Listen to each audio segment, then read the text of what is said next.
Corona virus के संक्रमण और इससे बचाव को लेकर हालात का ठीक ठाक पता लगाने के लिए दिल्ली में सेरो सर्वे शुरू किया गया था करीब महीना पहले। अब उसके नतीजे आ गए हैं। इसी बात पर हम इस वीडियो में बात करेंगे, तो एकदम शुरू से शुरू करते हैं।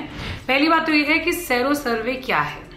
इस सर्वे के तहत लोगों के ब्लड सैंपल्स लिए जाते हैं। सैंपल से ये पता लगाया जाता है कि कितने लोगों के शरीर में कोरोना वायरस के लिए एंटीबॉडीज बनी है। कई देशों में सेरो सर्वे हो रहा है।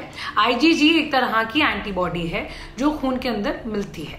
सेरो सर्वे में इसी एंटीबॉडी को लोगों के शरीर में खोजा जा रहा है। अब ये एंटीबॉडी क्या होता है? जब कोई वायरस हमारे शरीर पर हमला करता है, नुकसान पहुंचाने की कोशिश करता है, तो हमारा शरीर भी वायरस के खिलाफ लड़ने के लिए खुद को तैयार करता है। शरीर के अंदर कुछ प्रोटीन बनते हैं।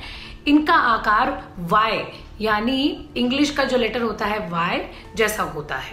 यही प्रोटीन वायरस के प्रभाव को कम करते हैं। इसी प्रोटीन को एंटीबॉडी कहा जाता है।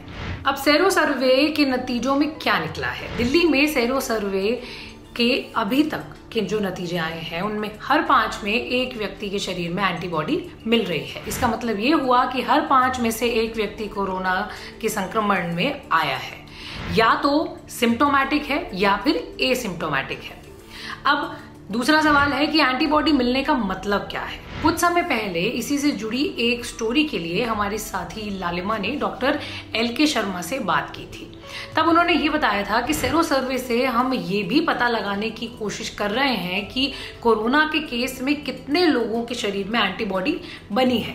कई लोग ऐसे हैं जो कोरोना इन्फेक्टेड हुए लेकिन एसिम्टोमैटिक है, यानी कोई लक्षण नहीं दिख रहा है। उनका शरीर खुद वायरस से लड़ा और एंटीबॉडी बनने लगी शरीर के अंदर।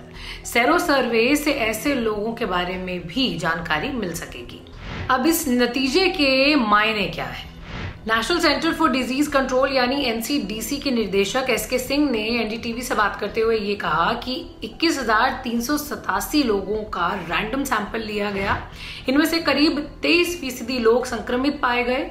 दिल्ली की आबादी को करीब 2.2 करोड़ माना है। इस हिसाब से करीब 46 लाख लोग दिल्ली में ऐसे हैं जो कभी ना कभी कोरोना संक्रमित हुए। ध्यान रहे, या तो सिम्टोमैटिक या एसिम्टोमैटिक। तो पहली बात तो यह है कि सिम्टोमैटिक का क्या मतलब कि वो मरीज जो इन्फेक्टेड हो और उनमें लक्षण भी दिखे। एसिम्टोमैटिक वो मरीज जो इन्फेक्टेड हो लेकिन उनमें कोई लक्षण ना दिखे, लेकिन ऐसे मरीज दूसरों को इन्फेक्शन फैला सकते हैं। लेकिन एंटीबॉडी टेस्ट के नतीजों से कोई निष्कर्ष निकालना अभी जल्दबाजी होगी। दिल्ली का ही अगर उदाहरण लें तो भले ही 23% आबादी के शरीर में एंटीबॉडी बन रही है, लेकिन बाकी 77% तो अभी भी खतरे में है।